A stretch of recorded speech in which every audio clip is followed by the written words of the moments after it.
Okay, great. All right, so I'm going to teach a little bit more about our dear Mr. Trump and our scenario of dealing with someone who is the nature that he is, and he's not alone in this nature. It's a very elaborate quality. Yeah, a lot of pride. Yeah, basically pride.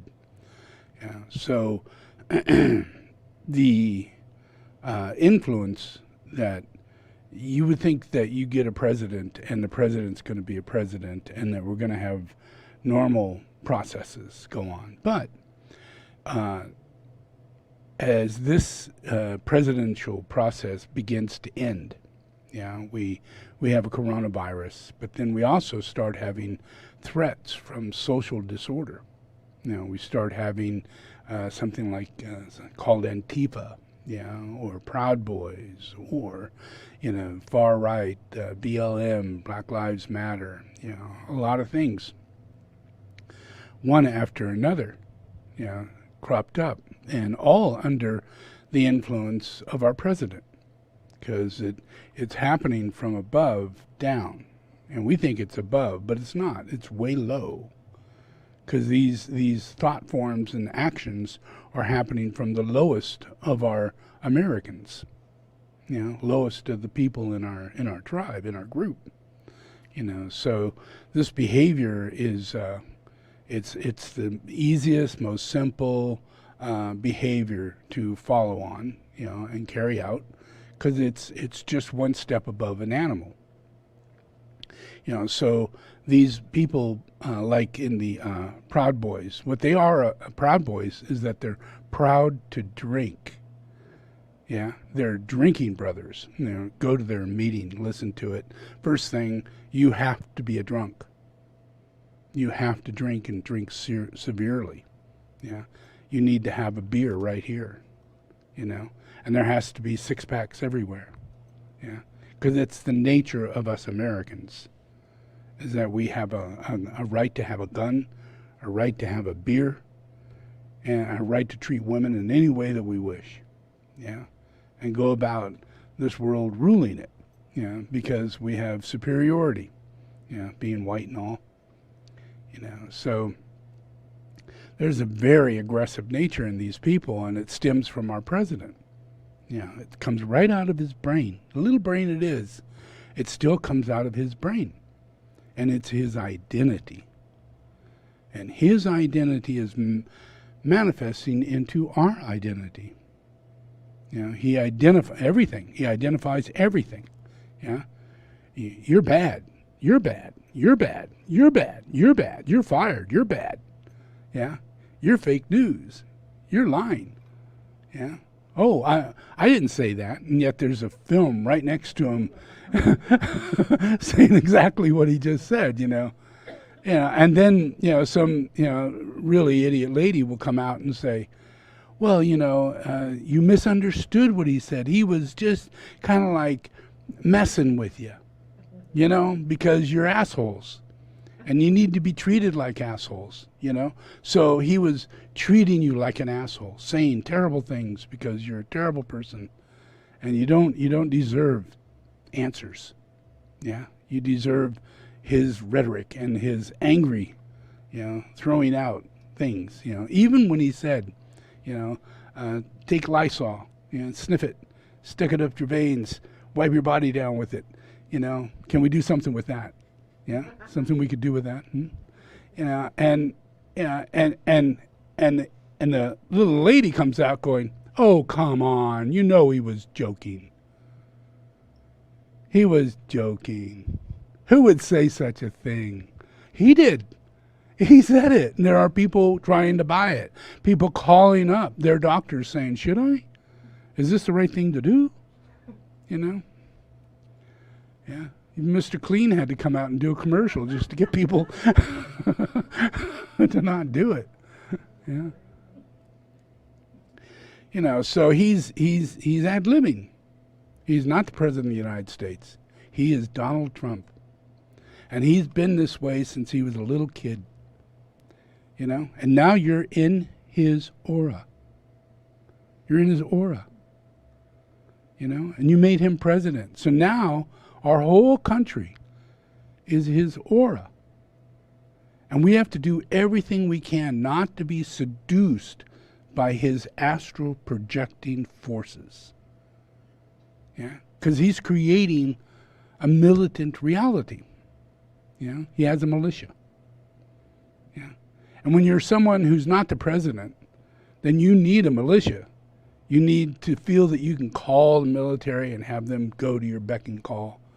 Get down that street and beat up those people. I'm going to go carry a Bible to that church. But beat them up. Use whatever means you need. Peaceful people. Yeah. But still, he would use the military. And from that, the military stepped back. Generals said, we're never going to be used like that again. This is not human. It's not humane. It's not justice. It's not our pledge to protect the people of the United States. It doesn't go along with that at all. How can I, as a general, ask my people to carry out something so wrong? Yeah, even if it is the president asking us to do it. So quite a few stepped aside from that, and he still keeps going. But he doesn't have a military anymore. So he sends out the National Guard and calls the FBI and say, who's the biggest asshole? Get him on the line. All right, let's be an asshole. Let's gather our troops.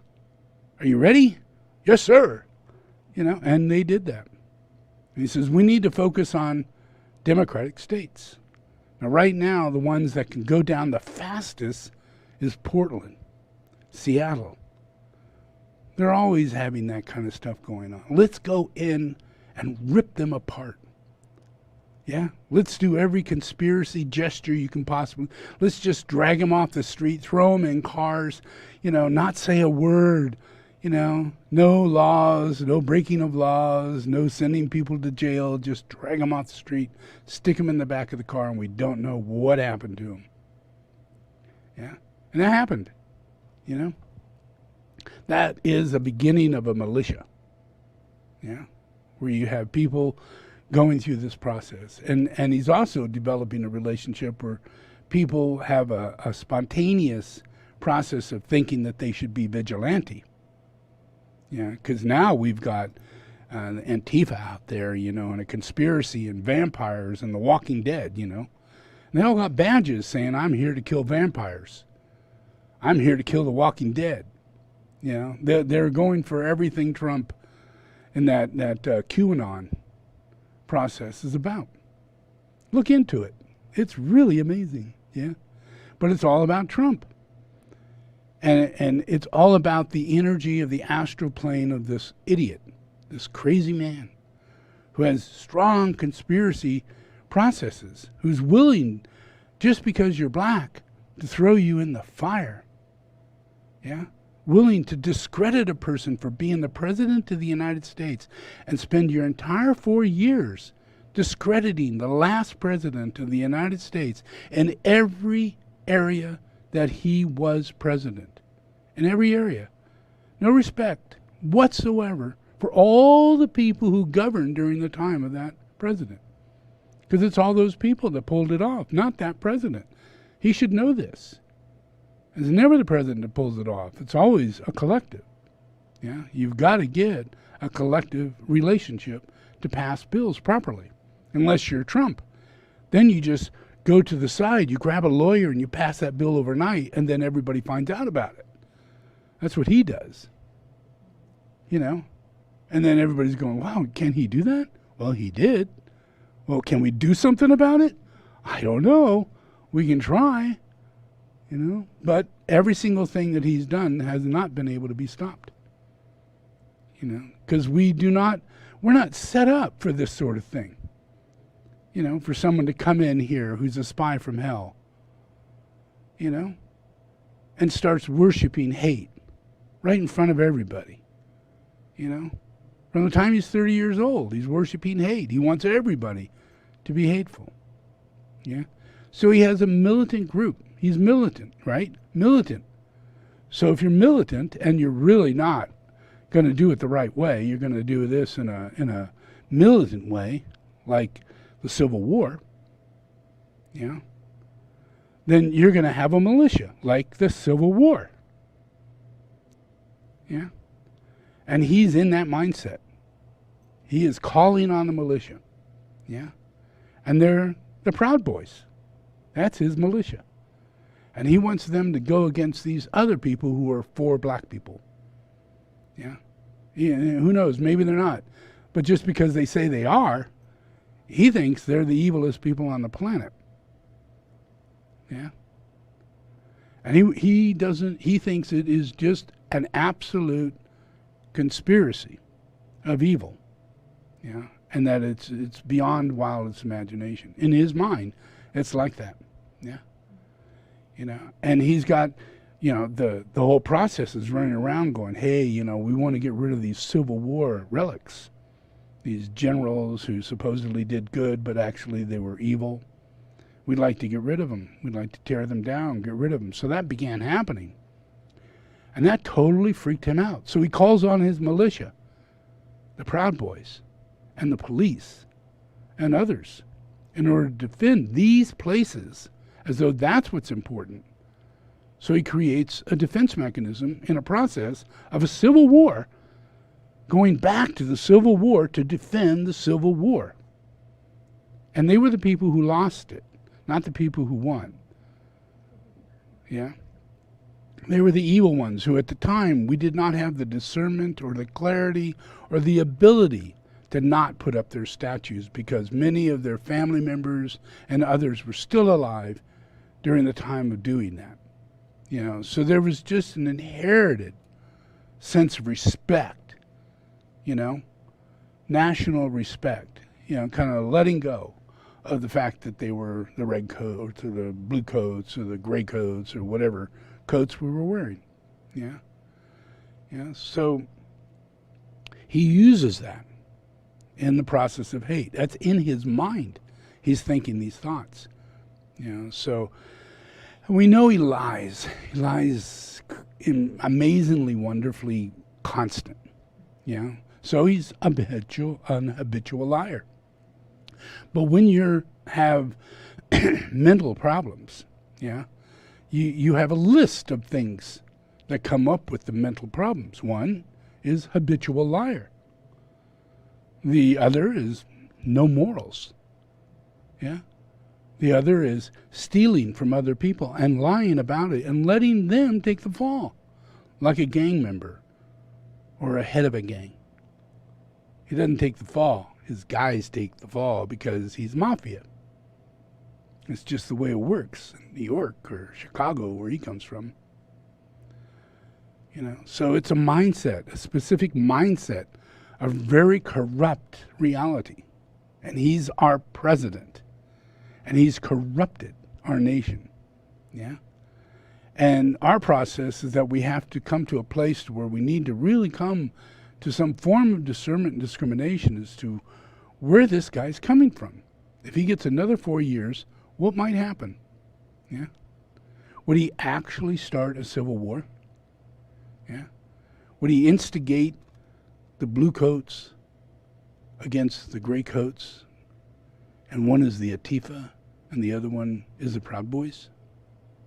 And he creates a militia out of these two groups, which is what's happening right now.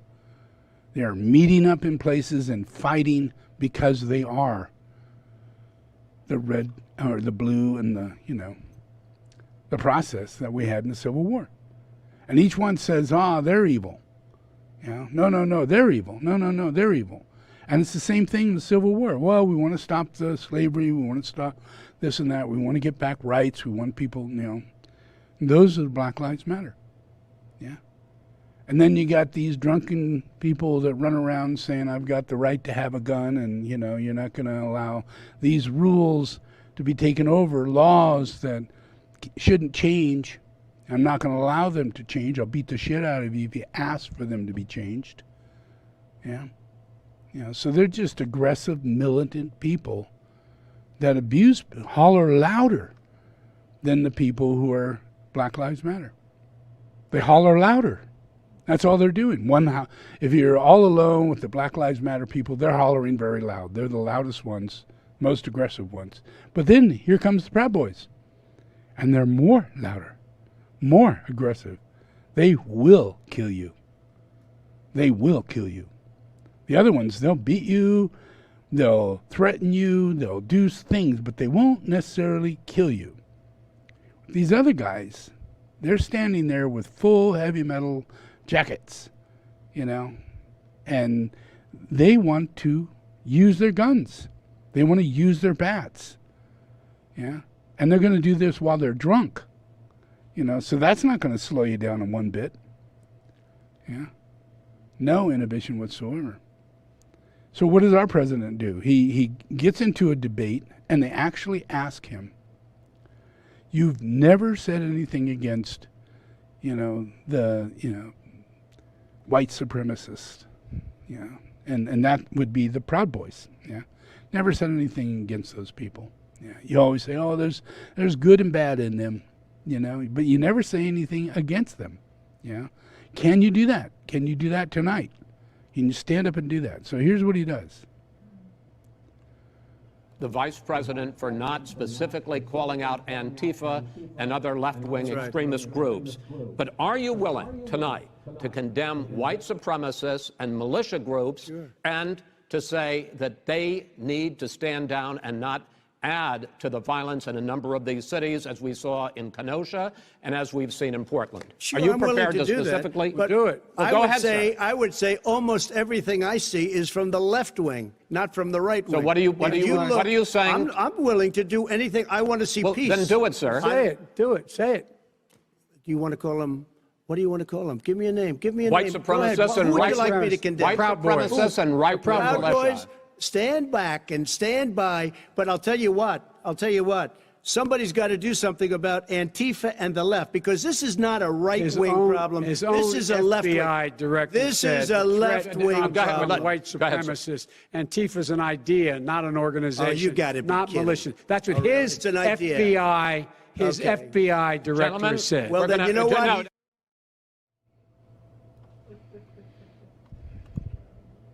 Yeah.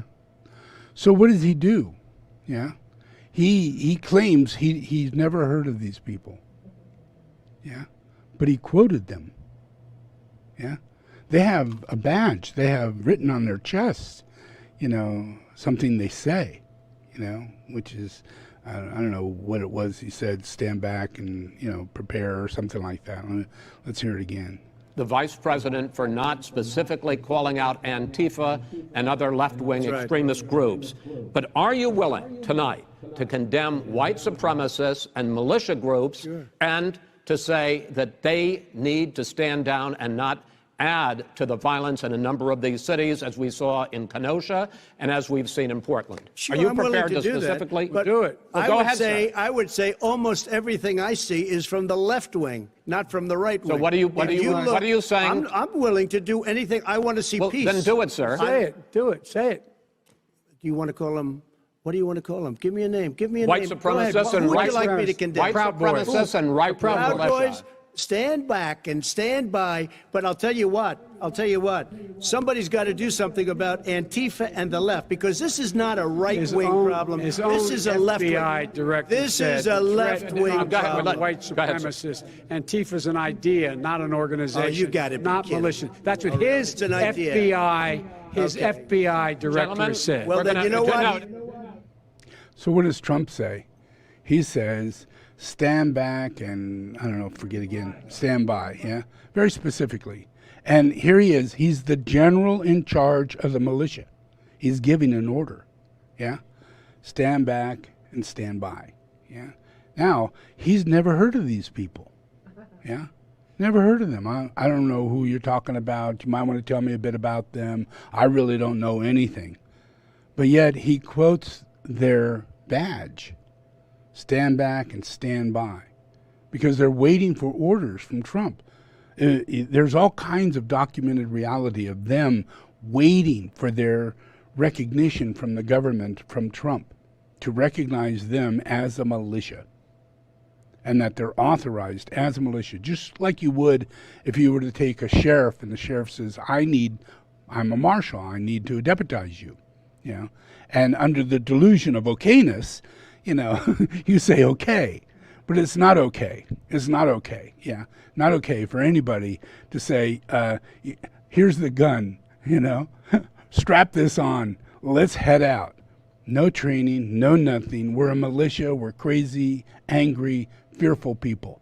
Now, no, that is not okay. Yeah, maybe 200 years ago, you know, in the minds of people, that might have been okay. But in this day and age, no, we're in a whole other place where that is not okay. And most of us do not want a gun. We don't want a gun in the house. You know, we have all kinds of fears around it. You know, what if someone finds it and shoots themselves or accidentally or any of that? We have so many people that have empathy and compassion to stop smoking, stop drinking, not have guns, all those things because they have a conscience. Their conscience moves them toward making these decisions. These people have no conscience. None. They have no conscience, therefore they can carry a bat. They can have a drink. They can have all these things because they have no conscience to make them not want to have any of those things. And that's a whole list of things you should not have. You know, as childhood starts, you should be developing those processes to let go, you know, love, care, share, give, you know, things like that. Yeah. But these people somehow have missed the boat. You know, and it's not hard to do because we're coming out of the 50s, coming out of the 20s, we're coming out of the 40s, we're coming out of the place where we used to hang black people. You know, Martin Luther King. Yeah. You know, so that's where we're coming out of. These are people of this generation that has those thoughts, those feelings. You know, so it's not impossible for this to be going on. It's more than possible. So we have to really make a difference. Yeah, we have to understand what's going on. Yeah, you can't not understand. You have to understand what's going on. You have a president who is totally forced under evil forces, under collective evil forces that are bound up inside of society. People who are in prison, he's a part of that force. People who rape and kill and molest and are pedophiles, he's in that group. He's in that group. You know? He owns billions of people to the billions of dollars to the United States of America for what he's ripped off the taxpayer, what he's ripped off the city of New York, all over the United States. You know? His ballot against ecology, his relationship against black people, every time he gets an opportunity, you know, he forcibly pushes that negative influence into people that your father should have gotten out of you by this day and age. But he's still left over. He's a bigot. He's possessed. He has demonic spirit in him. He has the evil spirit in him. He behaves like he has the evil spirit in him. Yeah? So that's going to have an outcome, and we can see it. All of Portland, you know, why would it be Oregon? Why do you think Oregon's having this problem? Yeah? Yeah? Could it be that maybe the Avatar himself incarnated in Oregon? Yeah? In Oregon. Now, Oregon used to be, and still is, one of the holiest sites on planet Earth. Has more redwood trees. Yeah? It's more sanctuary toward animals. Yeah? Greater vitality of life grows out of there. Yeah? All the way up through Washington. Yeah? Coming from Northern California, going up the coast is the beginning of a great sanctuary. Yeah? That's extremely holy. That goes all the way down the United States. But we don't have any thoughts toward holiness. So where there's really holiness, really evil people tend to collect. Glastonbury's a perfect example. Why on earth would there be more witches on earth in Glastonbury? Why on earth would there be more prostitutes on earth in Rome? around the Vatican than any place on earth. Yeah. Yeah. Why is it? Yeah. Because they are potential. Yeah. But it's not active. It's being manifested by evil forces. People are going in there and radicalizing and becoming all kinds of corrupted through what could be highly spiritual elemental forces. Yeah. But it's the people. They're corrupting it. They're thinking communist thoughts. They're thinking, I'm not happy. I'm not with this. Let's all be gay. They're being moved by people who are recruiting them into these thought forms, just like Trump. So when you go to a place like that, you can go to the university, you'll meet people on the street, you'll talk with people. They're all in that element. Yeah. Grunge starts there. Yeah. Grunge, the hate of humanity, the hate. The head grunge guy blew his freaking brains out. Yeah. Very few of them ever survived past 40 or 50 years old. Yeah. Because they're demons. Demons. Yeah. And an elemental boat, where things and elements and angels come from, they're devas. Yeah. And the influence of the Mahadeva, the influence of angels, the influence of elements, those are redwood trees. Yeah. That's the earth. Those are the mountains you see. Yeah. Yeah. The beautiful waters you see in the lake. Those are devas, elements. Yeah. But human beings can put so much impurity by not seeing it. Oh, I'm so unhappy. I need social disorder or order or whatever, all these things that are moved through them through channeling of the elements. And they're being used, just like in Glastonbury. All those people were being used.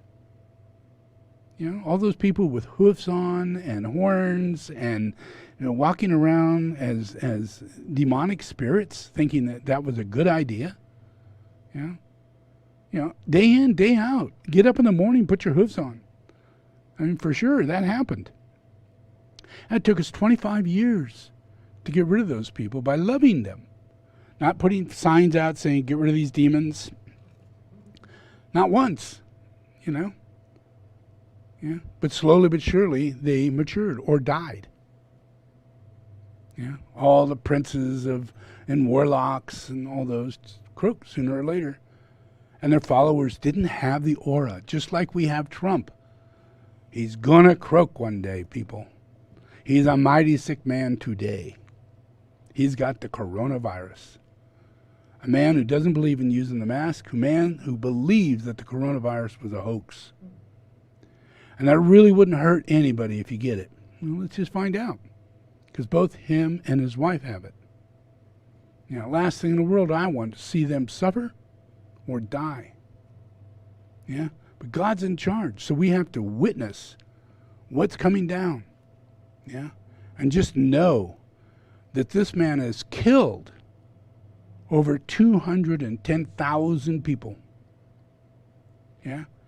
And his aura is developing a militia to kill more people and create more violence and fill up prisons like you've never, ever imagined.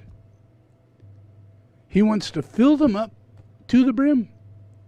Yeah, he's not even telling you how many prisons he's building in order to maintain the level of his dictatorship. Ruling over this thing. Yeah. So there's a lot. This guy he's pushing, okayness. Imagine those guys, the Proud Boys, they're watching TV, they're watching the debate, and all of a sudden they come up. Hey, they're talking about us. Oh, no, he's going to put us down. This is not going to be good. Boy, I didn't want that. Then he says, well, then he quotes them, he labels them as not being the bad guys. Nah. It's the right that's the bad guys. These people are doing what they should be doing. Yeah. Yeah. And it's our president. Yeah. So the influence of aura and the influence of chakras and the influence of people's astral influence over anybody and everybody is very, very powerful. And it's really difficult to make changes in that, And so when I incarnated in Tillamook, Oregon, and you all eat that cheese, you eat cheese from my cows, and if you know about Krishna, he's all about cows. He's all about milk. He's all about cheese, And that's where I was born, and it became the capital of cheese in the world. Kind of cool. Biggest factory you'll ever go to. It's beautiful. Even have ice cream. And it's just a natural influence of blessing that no one in a level of blessing. It's at a level to where you don't really know what's going on. You're being blessed, but you don't really know what's going on. You can't put it together. Oh, Krishna reincarnated here. Oh, we have all kinds of milk coming out of here. Oh, this used to be the defense capital of the United States. This used to be, where they had all the highest technologies going on. The inventing of the many, many airplanes took place in Tillamook, Oregon. It was like Area 51 was Tillamook, Oregon. They built all kinds of things there. And when I was born, they had a forest fire that lasted almost a whole year.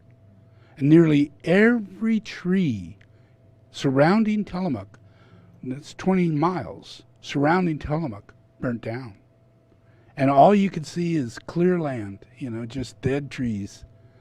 So the people of Tillamook decided, we're going to replant every single tree. And over a year and a half, they did that. And another fire came. And it wiped out all the rest of the trees. And then they continued doing it. And over a 5-year period, they replanted all the trees.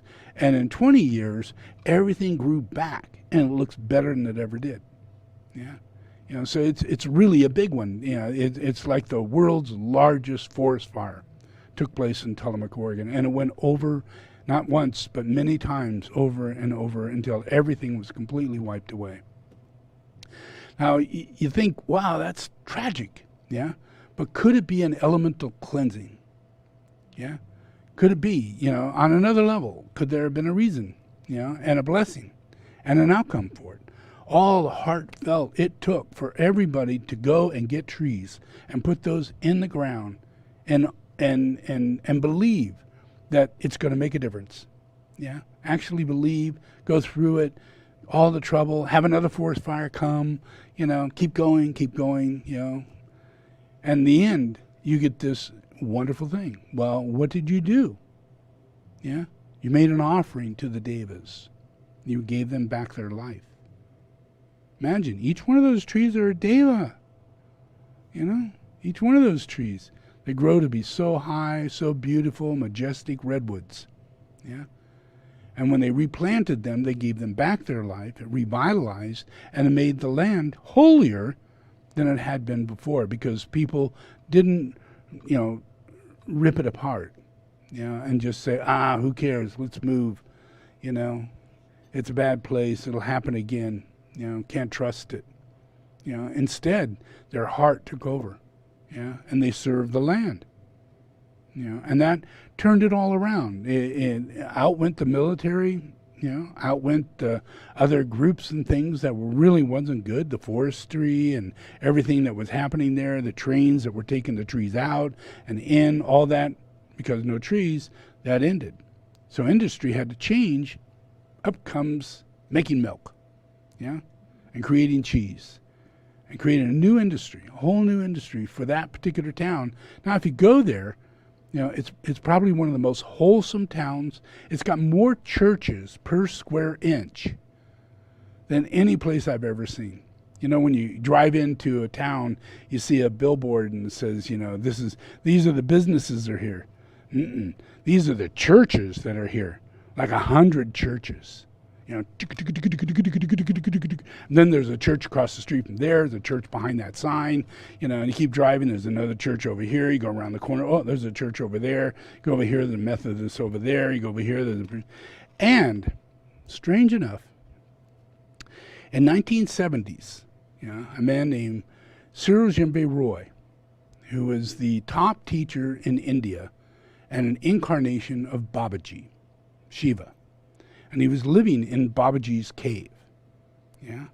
And these people from America who were looking for Babaji because of Yogananda, yeah, they went there looking for this cave and everything, and they find this man, Cyril Jembe Roy, who's having a direct contact with Maitreya, and who he believes is the reincarnation of Babaji. You know, so that's why he's in the cave. He's sitting there praying to have a direct contact, meet the new incarnation of Babaji. You know, so he's there while I'm a child, you know, and older, you know. Now I'm going through, it's 73, 74, 75, 76, you know, and he's actually he made it to America, you know, by 76 and 77, 78. He's in San Francisco, yeah. All these hippies are gathering around him, yeah. And he's a direct lineage holder of Yogananda. So he's seeing people, children, who are incarnating, who are the previous disciples of Yogananda. And he's gathering them by the hundreds, you know, hundreds and hundreds of these people who are all the previous incarnations of Yogananda, including Yogananda. Yeah. So he's got this, you know, it's like, wow, it's really amazing, you know. And then he calls it the foundation of revelation. And in 1980, yeah, from 72 to 1972 to 1980, he began having really strong visions of what I look like physically in this life. Yeah. And so he started having etchings done, you know, my face, clothes that I wear, you know, this and that. You know, so as far as I know, there were like 3 or 4 etchings throughout those years. And in the end, you know, in 1980, he came up with a painting of me in a white shirt, you know, with, you know, my hair and everything normally, just the way I look, you know. And he made this really nice painting, put it on the wall, the foundation of revelation. Yeah, and he says, you know, this is the guy who's coming, and he's Christ, you know, and he's Babaji reincarnated, yeah. And they're all going, oh, that's amazing, you know. Well, just prior to that, he had asked all these people to go to Tillamook, Oregon, yeah. And he says, this is where Babaji was born. This is where Christ was born. So we need to get a restaurant here, and we need to serve all these people every day for 10 years. Yeah. And he did that. He opened a restaurant in Tillamook, Oregon. Yeah. And he served in a really nice restaurant. So I imagine everybody in Tillamook went to that restaurant. And they all got fed, you know, and they all had their nice time, and everything went well, you know, and all this. And then finally it came to where it was time for them to leave, and he was going to leave his body, and I was to come into the picture. And that was in 1984. So 1984, he leaves his body. And what happens is that I'm with a group of people in Rouge, Oregon. Yeah. And Rouge, Oregon is a very sacred place. It's in the Applegate. Yeah. It's part of this sacred divine process of Northern California going up the coast. And it's just next to Shasta. So, and Ashland. So Rouge is, you know, has just enormous telepathic forces passing through it, Davic forces, really powerful, yeah. And to me, it was forces that had to do with Adam and Eve, yeah, that far back, you know. So I was, by the time I reached 29 years old, I became very well aware of myself, my reincarnated process, Adam and Eve, the whole trip, you know. But then I was drawn to have to go back to where I was born in order to save Eve. Yeah, that's a weird thing, you know. How am I going to save Eve? You know, well, I'm going to save myself. You know, I go there and kind of find out the whole place is all about, you know, the strongest telepathic forces between the hierarchy and humanity. Yeah, major members of the new group of world servers are passing through this place. And one of them is the guy who wrote the book, Richard Bach. His name is Richard Bach, and he wrote the book Jonathan Livingston Seagull, yeah, which woke up a whole lot of people, right? So he's living in Rouge, Oregon, of all places. And he gets this house, and he's like, going to live out the rest of his life, and he has all teak wood inside because he's so rich after this book and everything. So I'm invited on a night, December 10th in 1981. I'm invited to go to this house and do a prayer to Cyril Djembe Roy, who was alive at the time. And I know nothing about the guy, but the person who's there knows that I'm Maitreya. And he says, you need to connect with this guy because we think he's going to leave his body soon. And his whole life is based on you. So I sat down and I did meditation, went right out of my body, and a whole bunch of very interesting things took place. I won't go into that because this is all strange enough. So, but take these things in. Here I am in Richard Bach's house. That's a weird thing. What a coincidence, eh? And here I'm taking a relationship to Cyril Djembe Roy, who's an incarnation of Shiva, who's me. So he's an emanation of me. And while I'm meditating, I merge with this guy, and he becomes nothing. I could see his face, but then all of a sudden, he just breaks apart in front of my eyes and becomes nothing. And then I guess I will go through a little bit of the story.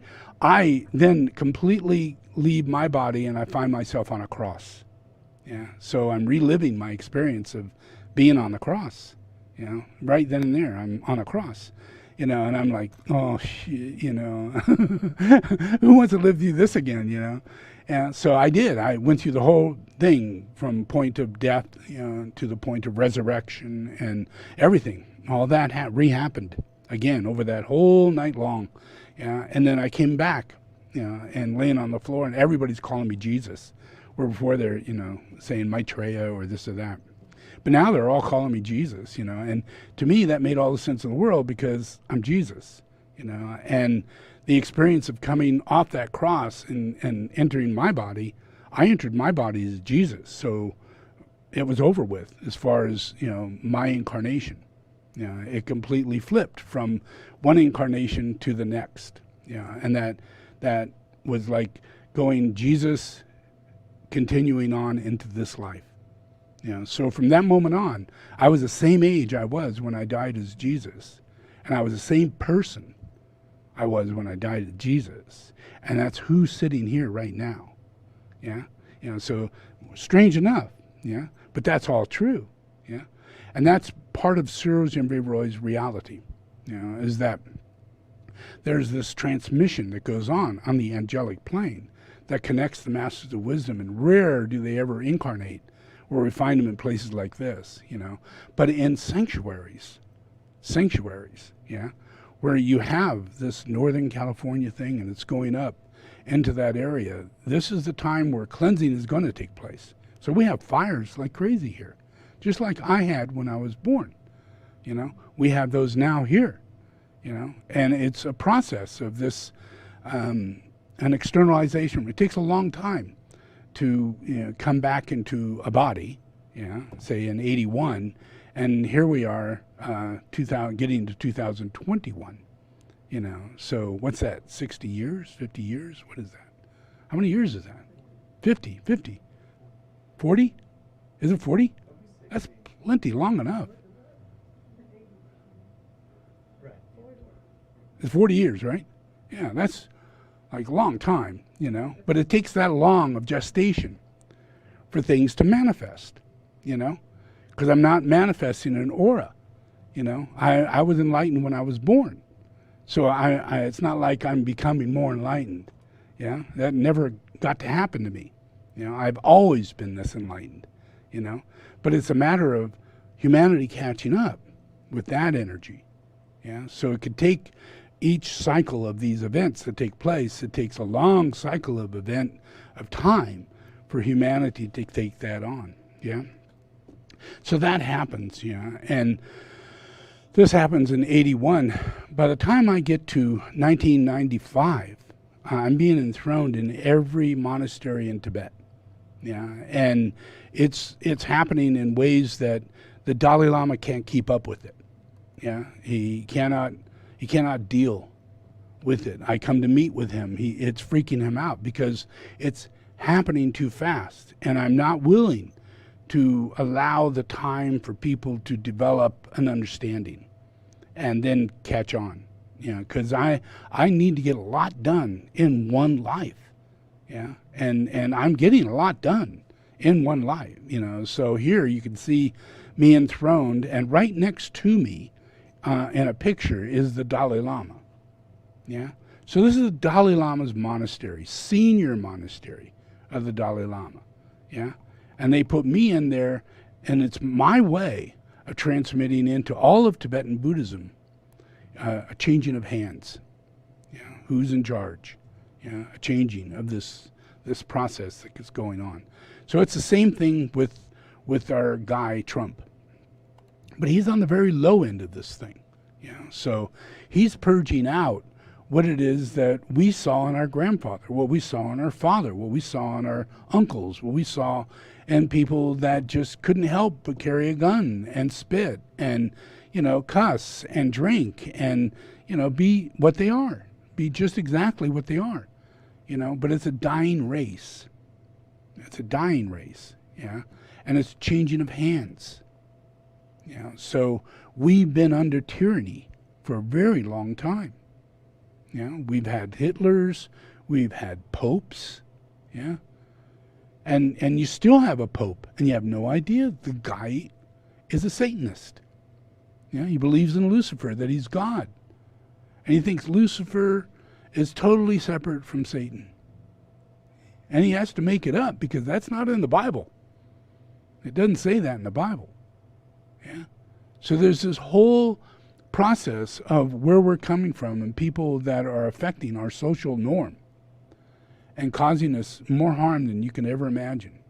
Yeah, and we have to overcome it. Yeah, so that's what this process is about. Yeah, this process of being able to not just heal from Trump and things like that, but allow Christ in the world. Yeah, it's a different world when that happens. Yeah, because it takes a long time for that orientation of mind and thought and patterning and all of that to come about. You know, because I can easily help you with computers and help you with medicine and help you with all kinds of things. But are you capable of understanding what I'm going to say when I try and help you? Not really. You know, you've got to get past all these things of, what are these terms and what does that mean, you know? And, you know, once you get past a little bit of it, then you got to learn more. You know, so there's an enormous amount of what's known as second-ray soul that's got to develop inside of humanity, and that requires a lot of education. You know, you don't just get a handshake and all of a sudden you're enlightened. You know, you literally have to have reasons to change your behavior. Yeah, and that requires education. Yeah, you literally have to talk yourself out of it. Yeah, and you know, the whole process is to unlearn what it is that you've learned. Yeah, and most of it gets unlearned so quickly, you know, that you lose desire body in relationship to the outcome of what it is that you're maintaining. Yeah, because it's just a habit. Yeah. So Trump is a key element. People like Trump. Yeah? Michael Jackson, and the Pope, and Sai Baba, you know, and all these Dalai Lama, all these people that have extreme pride and are doing shit that is wrong. And either they're doing it right in front of your face or they're doing it behind the scene. The Pope is not going to jump out and say, praise Lucifer our God, over and over and over again, as he should, because that's what he's doing. Yeah? And he believes that he is a physical incarnation of Lucifer, God. If you study it, that's what you'll find out in the Catholic Church. Yeah? So you have to unveil things in order to free yourself. Yeah, because those things are holding you on to your process. Yeah, so it's a matter of dispelling glamour. Yeah, and you can't really do it through intellectuality and other means. Yeah, but the Holy Spirit can transform the process that's going on, and I'm here for that reason, because I'm the incarnation of the Holy Spirit. Yeah, and all the rest of this is the evil spirit.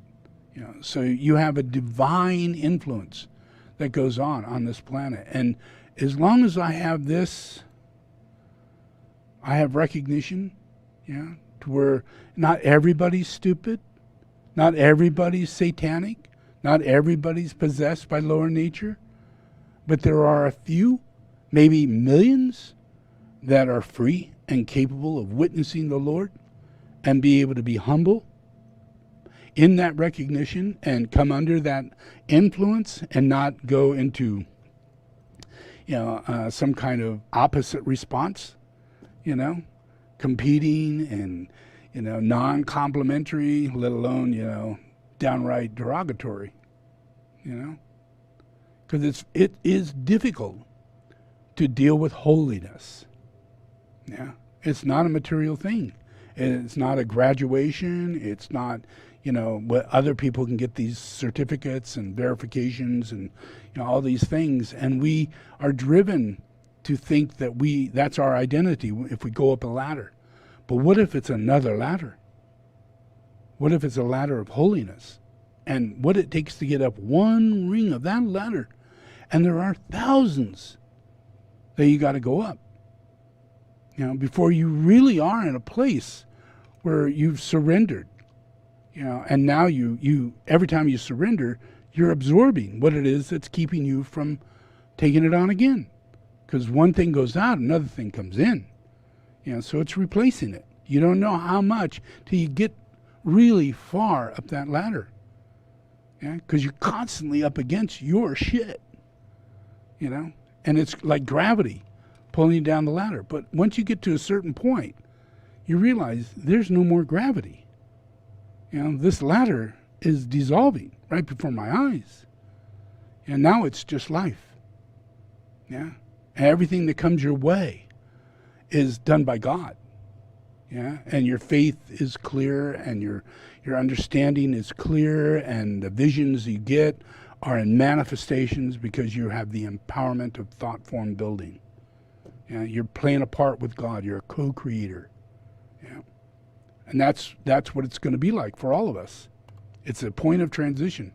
Yeah, we're coming out of one, going into another. Yeah. But trust me, militia is being recruited. They're gays, they're feminists, they're all kinds of people that have extreme emotional problems. Yeah, and they don't know how to cope with them because they don't know God. Last thing they know is God. Yeah, so they're so fallen out of God's grace that there's nothing that will lead them to the truth. It's grace that leads you to the truth. It's not your willpower. It's not your, I paid this person and I was a good person. And no, it's not how it works. It's grace. Because when it happens, you got to accept it with grace. It's not you. It's not something you did. The Lord's time, the Lord out there in the invisible world of the Lord is making us a better world. Yeah. And that's what you get when you have grace. Your humility comes out. But that's not where a lot of things are at, because everybody gets into this whole other material reality. Yeah. So getting rid of Trump is it's a layer of outcome. You didn't know Sai Baba. I told you about Sai Baba, told you he was bad, told you all these things, and told you that he had to go, and leave him alone. He's really bad. He's molesting and pedophile. And same thing with Michael Jackson. He's Hitler. He's a demon. He's more like a vampire than anything else. Watch, he'll turn into it. He will manifest into it. And I'm not doing anything. I'm just presenting the truth. And the truth becomes a thought form. And that thought form is judgment. You can't overthrow God's thought form. when God comes into power, you know? And that's the outcome of what's going on now. It happened to Michael Jackson. It happened to Sai Baba. It's going to happen to all the popes. They're actually going to go bankrupt. It's true. Yeah, the whole Catholic Church is going to go bankrupt. Yeah, because it's all based on money. There's no religion whatsoever, you know. So as soon as you stop giving them money, they go bankrupt because they don't have a business. They only have a corrupt banking system that they make money out of, but that's being changed. Fewer and fewer people are willing to use that backdoor banking system to carry out what they do in their evil world. You know, even if the Pope says, "Hey, it's not a problem. No one can get in here. Keep it up. Don't worry about it." And same thing with the islands that you can go to and do illegal banks, or go to Sweden, or go to, you know, country. All of that's drying up. It's drying up because we're becoming an international world belief system. You know, it's affecting the whole world. We're getting morals. Yeah, we're starting to find laws that allow us to do something about it. Allow us to go in and see the records of the Pope. You know, go in and see the banking system. Even today, we're going to go see Trump's banking system and find out he's never been wealthy. He's always actually been poor. And in reality, he was a person who fed off of lenders, you know, people who lent him money. And then he misused that money. So he's just a person who's in the market of moving money, not a person who makes money or a person who earns money, just a person who moves money. So then that corporation, those banks and these evil people, usually the German bank of Deutsche, you know, which is pretty evil, you know, they're really quite corrupt. And everybody knows how corrupt they are. Well, that's his main bank, you know.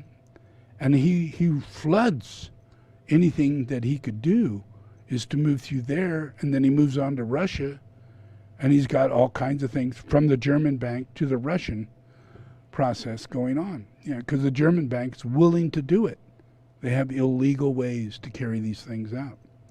All these things are very normal in our world. We have all kinds of really corrupt people just draining all the money you have in the world is being drained by corrupt people, really corrupt people. Yeah, that door is being closed. Yeah, slowly but surely that door is being closed, and that will turn everything around into a process of systems where people are actually building large corporations, facilitating large amount of income, you know, and lowering the amount of materialism that we buy, like getting small houses, buying trailers and living in them in the forest, you know. And you know, and recently in the last 6 months, you can go to any RV center, and you will not find an RV. They're gone. Yeah. And there are usually, 500 or more RVs at a RV center. Yeah, they have maybe parked 20, and they're lengthwise so that they look like there's a lot there. You know, they're not parked next to each other. They're like scattered all over the parking lot, you know, to make it look like they're there, but they're not there. You know, everything. If you want to buy a truck, if you want to buy a van, if you want to buy a motorhome, if you want to buy anything along that way, that I'm teaching people this is the way to go. There is the largest mass of people going that way. Yeah? So this is a change of hands. It's a change of direction, a change of thought form building, and people's cooperation into what moves them to carry out. Because you can go freak out and think, oh my God, we're all going to die. Or you can think, I'm going to move out of this really shitty house that I only live in one room, you know, and I'm going to watch more YouTubes, because that's all they had to do. And they're going, wow, look at all those people in those motorhomes. They look like they're having fun. Are you kidding? They're only paying what? How much? You know, and you can get those things on a mortgage for what? $150 a month? What? You know, that's insane. I could do that. I'll sell my house. I'll get a little mortgage on the motorhome. I'm out of here. Yeah. So all the motorhomes were bought. Yeah, you can't even buy used ones. Yeah, and people are not like running for the hills. You know, they're finding tiny house value and relationship to life. Simple. You know, minimalism. Yeah. Instead of them going, I'm going to shoot myself because of this terrible thing. I can't go to work, you know, and the virus is going to kill me anyway. You know, you would think depression would go up, but instead people got wiser. They got smarter. They made decisions they couldn't make before. They're going to lose their house anyway, you know. So let's move forward to something that we can afford. Yeah, and all these things is all part of an event. You know, to allow ourselves to give offerings to the earth. Yeah, get in your motorhome, drive out there, sit by the lake, wake up in the morning. Holy shit. Yeah. Enjoy yourself. Have a cup of coffee. Let it go. Yeah. Let the wheels spin. Watch the world go by. Wait for a bird to land. Have a nice day. Yeah. Watch squirrels pick up things and run away. Yeah, enjoy it. Yeah, and then go back in there and go to sleep, and wake up the next day. Oh, even better. Yeah, and then go back in there and go, I think I'm going to fix something. You know, now you got creative thought form building, and you know now you can not only fix knobs, but you can fix your whole house, all the plumbing, all the electrical, everything, and you're thinking, wow, I can do this. Yeah. And you joined a group of doers, the new group of world servers from low to high. Yeah. And we all are doers. Yeah. Yeah. Build your own stuff. Yeah. Yeah. So there's that transition is what's taking place. This is the opposite of Proud Boys. Yeah. This is the opposite of terrorism. This is the opposite of pissed off and I'm just gonna, you know, go against everybody and go be a half gay person, half not gay person, you know, today, maybe not tomorrow. I don't know, you know, but I have the right, you know, and it's just a rebellious reality where you're lost, you know. So there's this whole influence coming into the world that is happening that you're not aware of, yeah, and just be aware that, you know, there's an outcome that's happening a year from now. You're not aware of it, but it's already happening. You know, tens of thousands of people left their homes, moved into tiny homes and vans and motorhomes. Yeah, I even got people, you know, because I'm moving this whole thing. I every day, I am moving this. You know, I am projecting into people, and everybody in the end of it, everybody's going. The last thing they would take is a truck and put a camper on the back of it.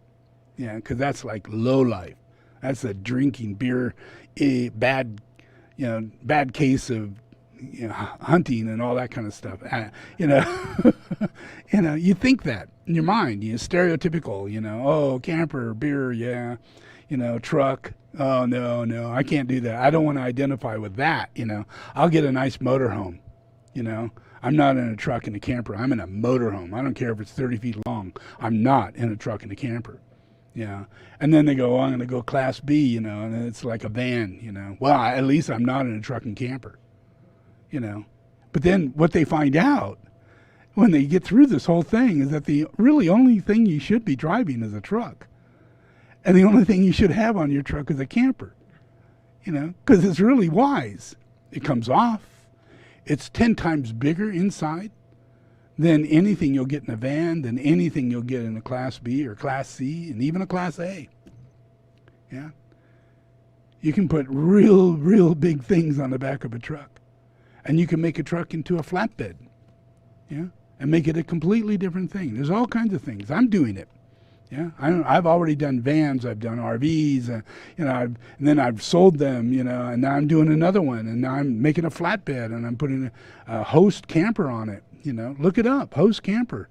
Just imagine that, a host camper, yeah, with an F-350 Super Duty truck. Put those two together. Look that up, and imagine, whoa, what kind of rig is that? 4-wheel drive, dualies, Yeah?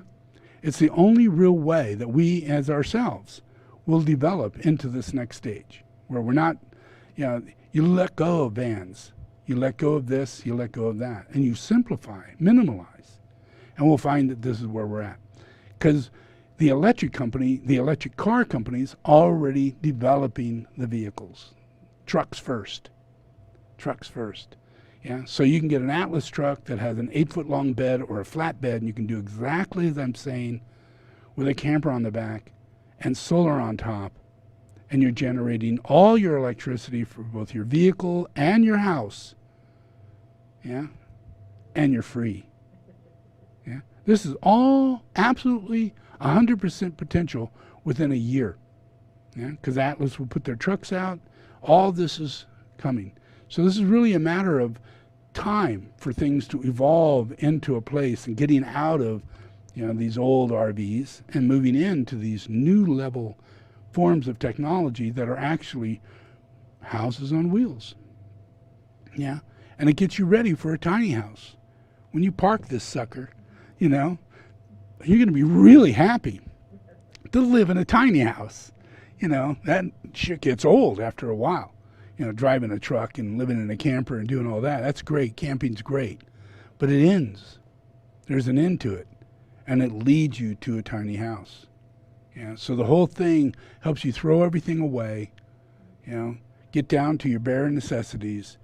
Let go of your pride, your ego, and all kinds of things. Get back to nature. Heal yourself. And after 3 or 4 years, you're ready to get back into the system. And you actually got a lot to offer to people. Yeah. So think about that. Yeah. So let's pray.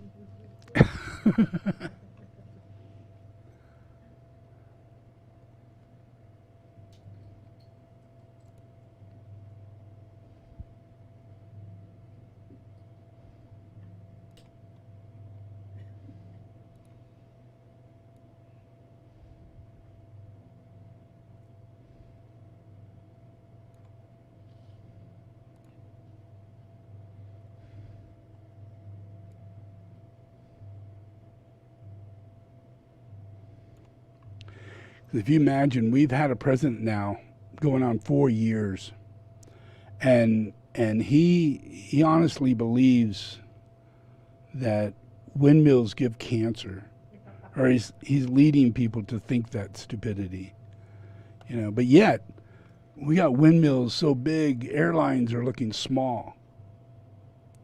Look at this jet airliner, and look at one of those windmills. And you go down a couple more, and they're 3 times the size of that airliner. Huge. So it doesn't look like we're sticking with the little one down here on the end to the left, where Trump is at, because that's where Trump's at. That's where he's at. Oh, windmills, it could cause cancer. And yet, the world is going, building bigger, building bigger, building bigger, building bigger, building bigger, building bigger, building bigger. And they're watching their cities and their lights go on. Yeah, and their finances changing dramatically because now they actually have something they can offer other countries, electricity.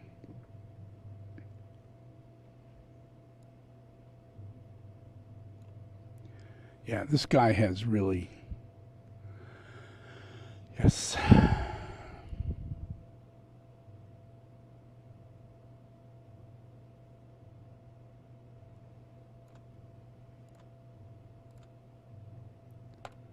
And then we've got all this, solar, yeah? So all of this is behind the scene. We don't know this is going on, yeah? You're in your house. You're just doing what you're doing, But if you get out and let go of things and heal, yeah, and you start your healing, the effect of the goodness in the world, all of this that's going on in the world is adding up. And you're going to stop drinking. People will stop drinking. People will give their guns up. People will just do it because there's so much goodness in the world. You're not good. Yeah, you are, But, those who aren't. Yeah, and how are you going to get them to change? Keep doing good. Yeah, just keep doing good. And you don't have to worry about you doing good because the masses of the New Group of World server is on it. Yeah, they're on it. They're in Arabia, they're in Africa, they're in India, they're in Asia, they're all over China. You know, you'd want to think, oh, they're all communists. Well, you know, look how much solar they're doing. Look how much wind generating they're doing. Look how much is going to change that needs to be changed. And it is going to change, you know. And it's just the truth. That's how it's going to turn out. You know, so all of this is behind the scene. And it is in a goodness way. It's working in a goodness way, not Trump-like way. Yeah. So just remember that.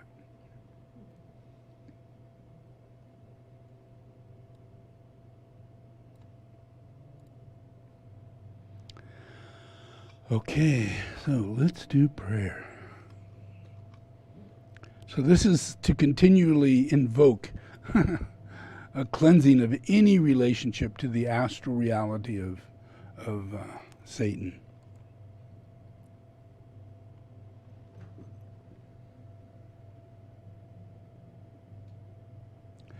Okay, repeat after me. Lord Jesus the Christ, thank you for bringing me here. Lord Jesus the Christ, I open my heart today. I invite you to come inside. Lord Jesus the Christ, save my life. Receive me today as a child of God. Forgive all my sins and write my name in the book of life. I give myself to you. My spirit, my soul, my body, receive me, Jesus the Christ. Now, devil, the blood of Jesus is against you. I command you now to leave me. I do not belong to you. I am God's property. Leave my life. I disassociate myself from you. I renounce you and every evil covenant I have entered in with you. In the name of Jesus the Christ, I have received salvation. I am a child of God. Amen.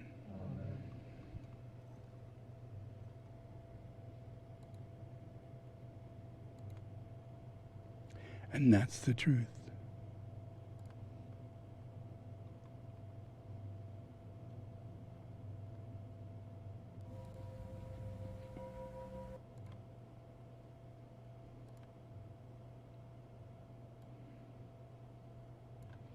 Okay, again, I'm going to play a meditation that's a video, so it would be good if you watched it.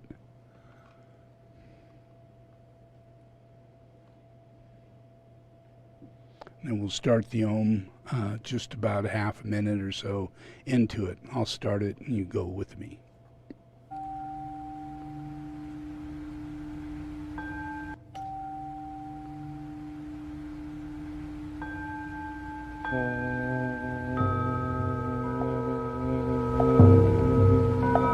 I invoke the power, the love, and the wisdom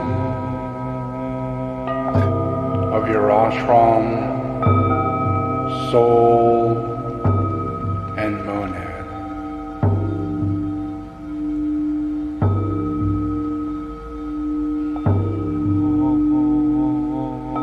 To guide you into the right activity in the plan.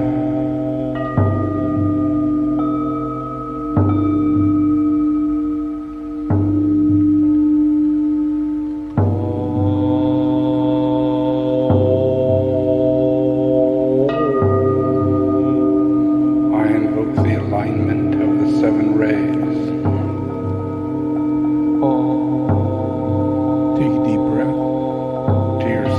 chakras.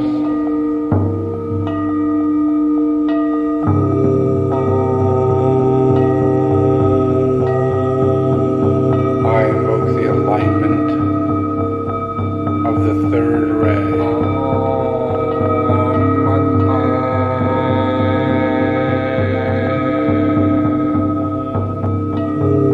To your throat center.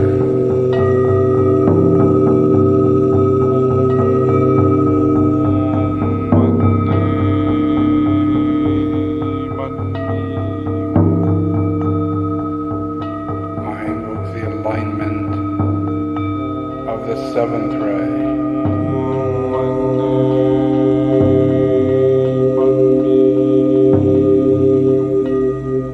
To your sacral center.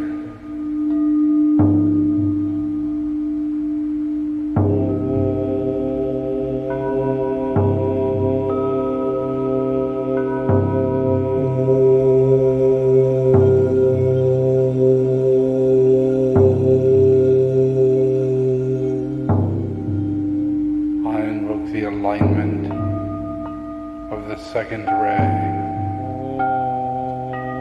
to your heart center.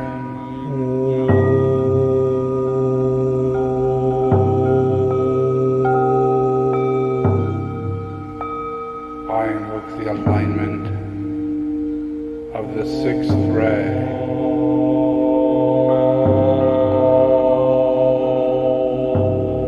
to your solar plex.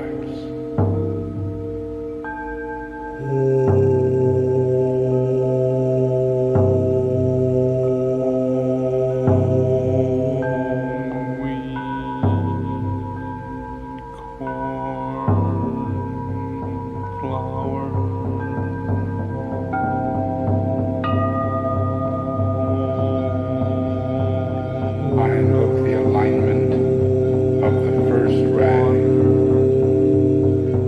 to your crown center.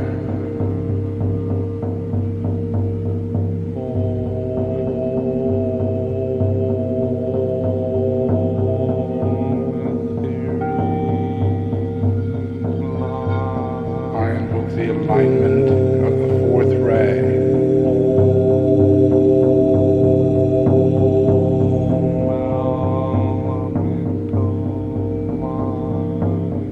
to your base center.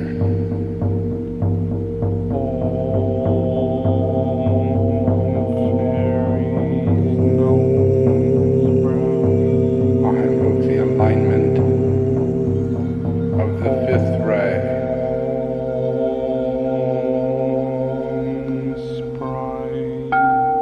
to your brow center.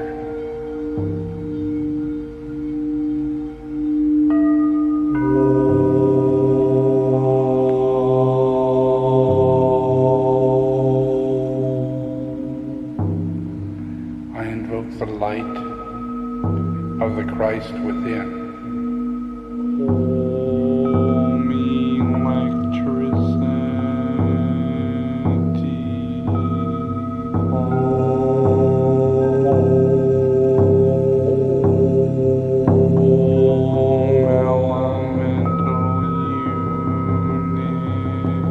I invoke the nature of the Buddha that you are to become.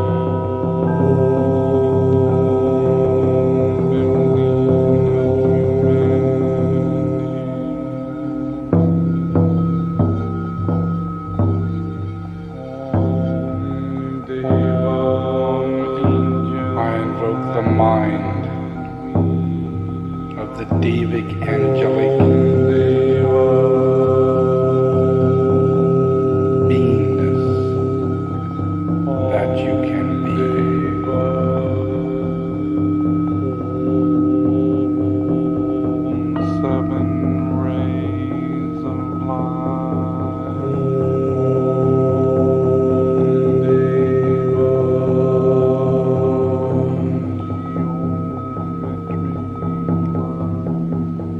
I invoke the celestial spheres, the sounds of heaven, the sounds of God.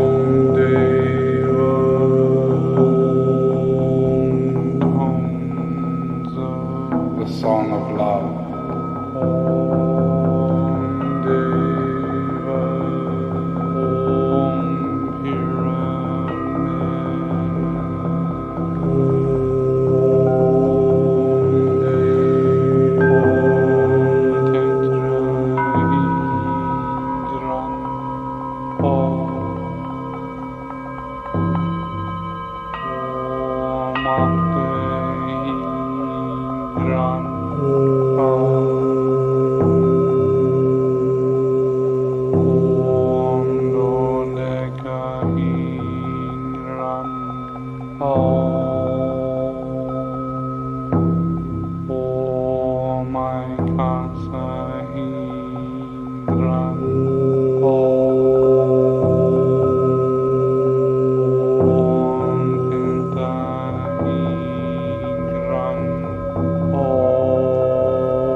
Eyes closed.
Okay, you can open your eyes now. I'm still here.